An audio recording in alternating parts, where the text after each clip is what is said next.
नमस्कार गाइस, स्वागत है आप सभी का हमारे YouTube चैनल स्टडी लिफ्ट में। और आज के वीडियो में हम लेकर आए हैं कॉन्स्टिट्यूशंस का बहुत ही इम्पोर्टेंट पार्ट जो कि आपका है प्रीएम्बल्स, यानी कि उद्देशिका। किसी भी बुक्स की आप लोगों ने देखा होगा कि कोई भी किताब होती है तो उसमें एक प्रस्तावना लिखी हुई होती है। तो प्रस्तावना जो होती है वो बताती है कि उस बुक के अंदर क्या है। इसी तरीके से संविधान में उद्देशिका लिखी गई है, यानी प्रस्तावना लिखी गई है जो कि बताती है कि हमारा संविधान किस आधार पर बनाया गया है या उसमें क्या क्या चीज़ें हैं। तो चलिए देखते हैं आज के वीडियो में। बहुत ही इम्पॉर्टेंट जो कि पार्ट है और बहुत सारे क्वेश्चंस यहाँ से पूछे जाते हैं हमारे कंपटीशन एग्जाम में। तो चलिए शुरू करते हैं आज का वीडियो। देखिएगा उद्देशिका। तो उद्देशिका में देखिए, भारतीय संविधान का कौन सा भाग धर्मनिरपेक्ष राज्य के रूप में वर्णित करता है। तो देखिएगा, धर्मनिरपेक्ष राज्य के रूप में वर्णित करता है कौन? संविधान की प्रस्तावना। और संविधान की प्रस्तावना में देखिए जो शब्द हैं वो बहुत ही इम्पोर्टेंट हैं। देखिए, पहला है एक प्रभुत्व संपन्न, और दूसरा समाजवादी, तीसरा पंथ निरपेक्ष और चौथा है लोकतंत्रात्मक गणराज्य। तो यहाँ पर देखिएगा, यहाँ धर्मनिरपेक्ष राज्य के रूप में कौन करता है? तो धर्मनिरपेक्ष राज्य के रूप में करता है देखिए पंथ निरपेक्ष। और पंथ निरपेक्ष कहाँ पर है? पंथ निरपेक्ष शब्द है आपकी संविधान की प्रस्तावना में। तो यहाँ पर अगर आपसे पूछा जाए कि संविधान में उद्देशिका में कौन से चार शब्द ऐसे हैं जो बहुत ही इम्पोर्टेंट हैं, तो देखिएगा, एक प्रभुत्व संपन्न। प्रभुत्व संपन्न का मतलब होता है पूरी तरीके से आज़ादी। समाजवादी आप जानते ही हैं। पंथ निरपेक्ष, जहाँ पर किसी धर्म का या किसी पंथ विशेष की अलग से कोई पहचान ना हो। लोकतंत्रात्मक गणराज्य, यानी लोगों का राज्य। उसके बाद देखिएगा संविधान की प्रस्तावना में संशोधन। तो संविधान की प्रस्तावना में संशोधन जो हुआ अनुच्छेद 368 के अंतर्गत हुआ है। बहुत ही इम्पोर्टेंट क्वेश्चन है ये कि संविधान की प्रस्तावना में संशोधन अनुच्छेद 368 के अंतर्गत किया जा सकता है। और संविधान की प्रस्तावना में जो संशोधन हुआ है वो 1973 में हुआ है। और सर्वोच्च न्यायालय के केशवानंद भारती केस था, एक केशवानंद जी थे, उन्होंने एक केस किया था कि संविधान की प्रस्तावना में संशोधन किया जा सकता है या नहीं किया जा सकता है। तो सर्वोच्च न्यायालय ने अनुच्छेद 368 के अंतर्गत माना कि प्रस्तावना में संशोधन किया जा सकता है, जो कि 1973 में हुआ। देखिए, प्रस्तावना में शामिल सामाजिक, आर्थिक, राजनीतिक न्याय के तत्व किससे संबंधित हैं? तो आपको ये ध्यान रखना है, प्रस्तावना में जो शब्द शामिल हैं सामाजिक, आर्थिक, राजनीतिक न्याय, वो हैं आपके रूसी क्रांति 1917 से। उसके बाद प्रस्तावना में पहली बार संशोधन किया गया। कब किया गया है पहली बार संशोधन? देखिए, प्रस्तावना में पहली बार संशोधन किया गया 42वें संशोधन में। देखिए, 42वें संविधान संशोधन से प्रस्तावना में क्या किया गया है? संशोधन किया गया। और इससे के द्वारा जोड़े गए जो शब्द थे वो हैं देखिए संप्रभुता, समाजवादी, अखंडता, पंथ निरपेक्ष। तो 42वें संविधान संशोधन द्वारा देखिएगा उद्देशिका में चार शब्द जोड़े गए जो कि चार बहुत ही इंपॉर्टेंट शब्द हैं, आपको ध्यान रखना है। संप्रभुता, समाजवादी, अखंडता, पंथ निरपेक्षता।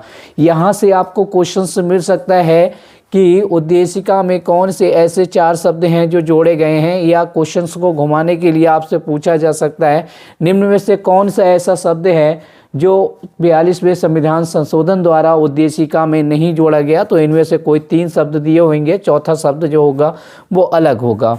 उसके बाद गाइस देखते हैं, उद्देशिका को संविधान की मूल आत्मा कहा। देखिए, उद्देशिका को संविधान की मूल आत्मा, संविधान की मूल आत्मा किसने कहा है?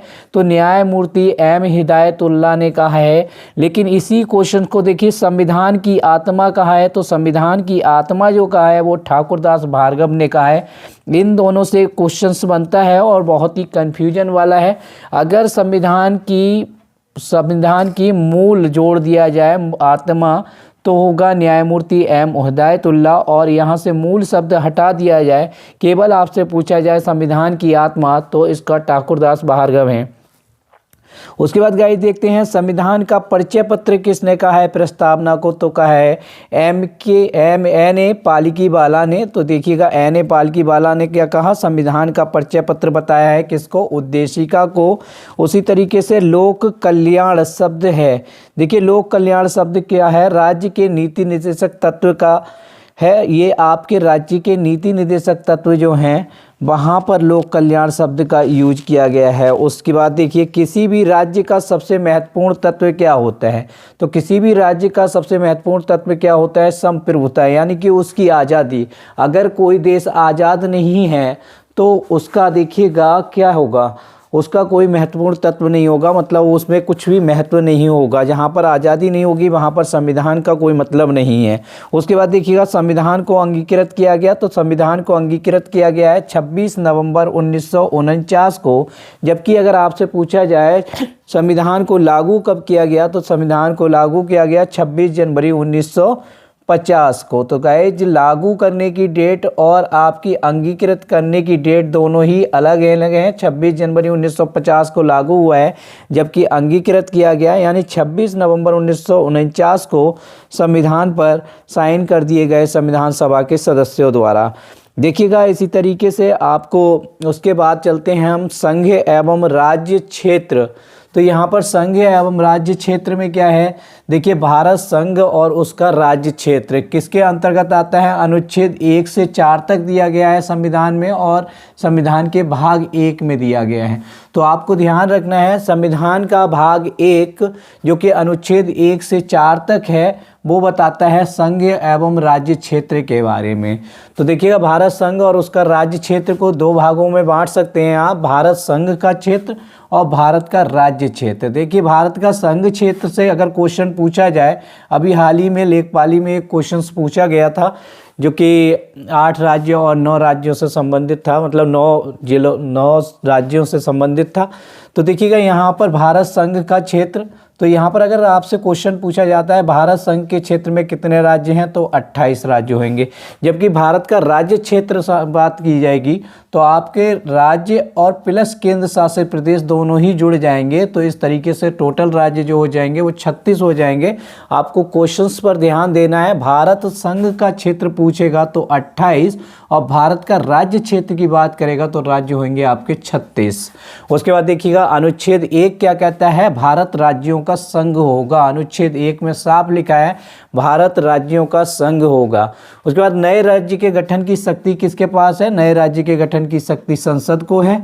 राज्य पुनर्गठन आयोग का गठन हुआ, देखिए फजल अली की अध्यक्षता में हुआ है और इसमें 3 सदस्य थे, 3 सदस्यीय समिति थी जो कि दिसंबर 1953 में गठित की गई। उसके बाद राज्य पुनर्गठन आयोग ने 1 नवंबर 1956 को अपनी रिपोर्ट दे दी। उसके आधार पर 1 नवंबर 1956 को 14 राज्य और 6 संघ राज्य बनाए गए, यानी 6 केंद्र शासित प्रदेश और 14 ये। तो इस तरीके से कुल 20 राज्य बनाए गए थे फजल अली की अध्यक्षता में जो पुनर्गठन आयोग बनाया गया था उसके अंतर्गत, जो कि 1 नवंबर 1956 को अस्तित्व में आ गए। उसके बाद देखिएगा भाषाई आधार पर, ये क्वेश्चंस भी आपके एग्जाम में बहुत ज़्यादा पूछा जाता है, भाषाई आधार पर सर्वप्रथम गठित होने वाला राज्य कौन सा है। तो देखिएगा भाषाई आधार पर सर्वप्रथम गठित होने वाला राज्य था आपका आंध्र प्रदेश। आप अच्छे से इस क्वेश्चंस को याद कर लीजिएगा, ये बहुत ही इंपॉर्टेंट क्वेश्चन है और किसी न किसी एग्जाम में आपसे पूछ लिया जाएगा। उसके बाद देखते हैं, देखिए 36वें संविधान संशोधन द्वारा के अंतर्गत 1975 में पूर्ण राज्य का दर्जा किसे दिया गया, यानी 36वें संविधान संशोधन द्वारा 1975 में पूर्ण राज्य का दर्जा किस राज्य को मिला था। तो आपको ध्यान रखना है 36वें संविधान संशोधन से 1975 में सिक्किम को पूर्ण राज्य का दर्जा मिला था। उसके बाद देखिएगा जम्मू कश्मीर का विभाजन, जो कि हाल ही का क्वेश्चन है और बहुत ज़्यादा इम्पॉर्टेंट है। जम्मू कश्मीर का विभाजन हुआ 31 अक्टूबर 2019 को, जिसमें कि जम्मू कश्मीर जो कि पूर्ण राज्य था उसे 2 केंद्र शासित प्रदेशों में बदल दिया गया, एक लद्दाख और दूसरा आपका जम्मू कश्मीर। तो गाइज इस तरीके से आप देख सकते हैं जम्मू कश्मीर को तोड़कर 2 भागों में बांट दिया गया, जो कि दोनों भाग लद्दाख और जम्मू कश्मीर जो कि अब केंद्र शासित प्रदेश हैं, जबकि पहले जम्मू कश्मीर कैसा था, एक स्वतंत्र राज्य था। उसके बाद देखिएगा गाइज कुछ राज्यों की सूची दे दी गई है जो कि विशेष राज्यों को राज्य का दर्जा दिया गया था। देखिए नागालैंड को 1969 में पूर्ण राज्य का दर्जा दिया गया। इसी तरीके से असम को भी 1969 में दिया गया, जबकि हिमाचल प्रदेश को 1971 में पूर्ण राज्य का दर्जा मिला। इसी तरीके से मणिपुर, मेघालय और त्रिपुरा इन्हें 1972 में पूर्ण राज्य का दर्जा मिला है। सिक्किम को मैंने अभी आपको बताया कि 1975 में पूर्ण राज्य का दर्जा मिला। मिजोरम और अरुणाचल प्रदेश को 1986 से 1987 के बीच पूर्ण राज्य का दर्जा मिला है। तो गाइज आप देख सकते हैं इसमें बहुत सारे इम्पॉर्टेंट क्वेश्चंस बन रहे हैं और बहुत सारे एमसीक्यूज क्वेश्चंस यहीं से बनेंगे।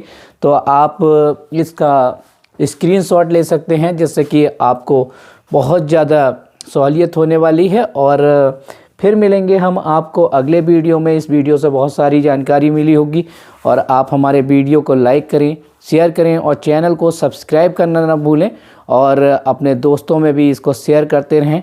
आपका अगर आप हमारे चैनल को सब्सक्राइब करते हैं तो आपका कोई नुकसान नहीं है, इसलिए चैनल को सब्सक्राइब करें, वीडियो को लाइक और शेयर करें। फिर मिलेंगे अगले वीडियो में। जय हिंद।